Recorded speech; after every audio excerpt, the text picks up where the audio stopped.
Bonjour et bienvenue dans cette session de présentation du logiciel de gestion de stock. Et comme vous le voyez à l'écran d'accueil, voilà, nous avons la partie de connexion. Donc, nous pouvons identifier plusieurs bases de données. Si la structure a plusieurs bases de données, nous pourrons les identifier afin qu'ils puissent se connecter sur chacune de ces bases de données. Voilà. Donc ici, moi, je vais me connecter sur mon poste local pour pouvoir faire la présentation. Voilà, comme je disais, comme vous le constatez, au niveau d'ici, nous avons l'identification. Je vais me l'identifier. Voilà. OK. Là, je suis connecté.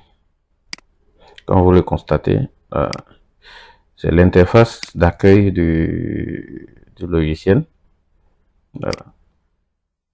Donc, comme on le voit ici, nous avons ici la gestion des achats, la gestion des ventes, ici la gestion du stock.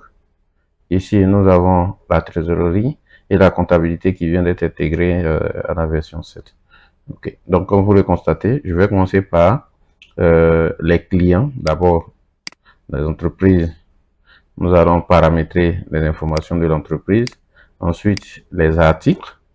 Nous allons enregistrer les articles en cliquant ici. Voilà, pour pouvoir enregistrer les différents articles. Nous pouvons modifier les articles. Voilà. Donc, comme vous le constatez, nous pouvons ajouter les catégories, c'est-à-dire les différentes dépenses de la caisse, CIE, par exemple.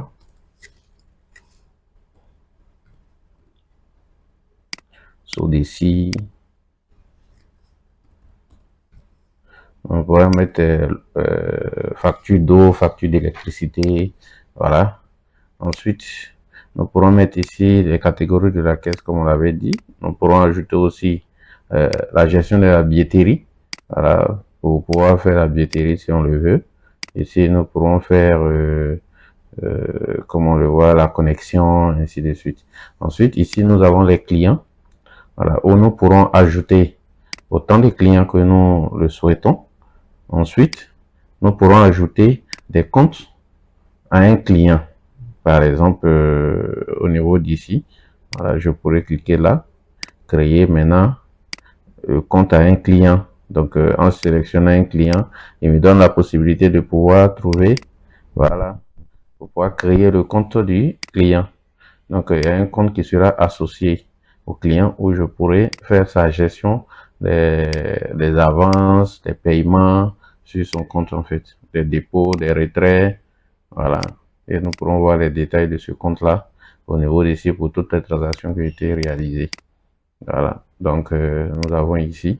Donc, je pourrais cliquer ici pour voir toutes les transactions réalisées. Voilà, par ici. Donc, on voit qu'il n'y a pas de transaction pour celui-ci. Je pourrais remonter. Je vais vous montrer ici. Voilà. Pour pouvoir afficher. Donc, vous voyez les différentes transactions effectuées. Je pourrais cliquer sur imprimer. Voilà. Et je verrai que ce client ne doit pas. Donc, ces achats ont été réellement payés. OK. Nous pourrons voir directement ces factures ici. Voilà, les factures qu'il a eu à contracter. Nous voyons sur deux factures. Nous pourrons voir ses créances s'il devait. Nous pourrons voir aussi ici les détails des transactions qui ont été effectuées sur son compte. S'il a un compte et qu'on a fait des transactions sur le compte. Voilà. Donc, ça, c'est au niveau du client. Ensuite, nous avons les fournisseurs qui sont là. C'est le même principe. Nous pouvons enregistrer un fournisseur. Comme nous pouvons créer un compte au fournisseur, nous pourrions aussi, au niveau d'ici, nous pourrions déjà voir les achats effectués sur ce fournisseur et voir si on doit le fournisseur ou pas. Et quand on regarde, on a une dette fournisseur qui est égale à 4 millions et quelques.